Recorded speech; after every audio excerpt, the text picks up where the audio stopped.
All right, so when I'm brushing Maverick out, what I want to see from him is that he stands nicely for me. So I just basically am reiterating with him what I want him to do when I brush him out, which is just, you can sit here nicely and let me brush you out. Because he's such a big boy, it's so good for him to know these manners. But as you can see, he does really good with this. And I've already brushed him out now a couple times since he's been with me. So he's kind of used to the routine. Maverick, lay down. Lay down. Sit down. Good boy. Roll over. Roll over. Good boy. So basically, I just want to see. No. So just now he's nibbling on my finger. That's not allowed with me. I don't let his mouth ever be on my hand.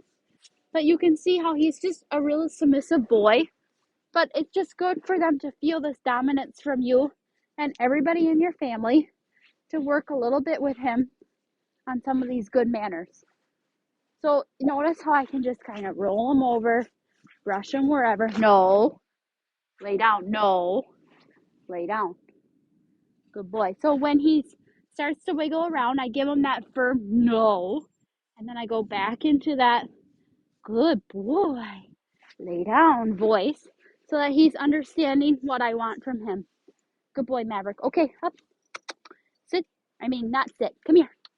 So I'm going to have him stand and I'm going to brush out his back end. No, Maverick. Stay. Stay.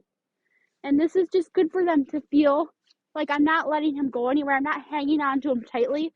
I just have my hand on him for guidance to basically press his hip against my knee when he decides to wiggle.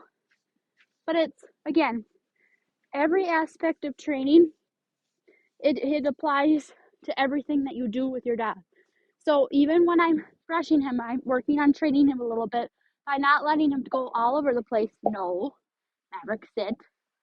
And making him stay with me in this spot. Maverick, stay. And I can brush him out wherever I want, and he can just sit here nicely. And obviously, Maverick isn't the type to be all crazy, but he does get the wiggles sometimes. So that's why I think it's important to continue to practice some of these good submissive techniques, even with brushing out. And like I said, you're showing him leadership. Okay, Maverick. Okay. Oh, God. Good boy. So when I say okay to him, it means he can be done. And I think that's really good for him to just understand. Okay, you're free to go. Do what you want. But he does great with this. And again, it's just really applying those training techniques into everything that you do with Maverick.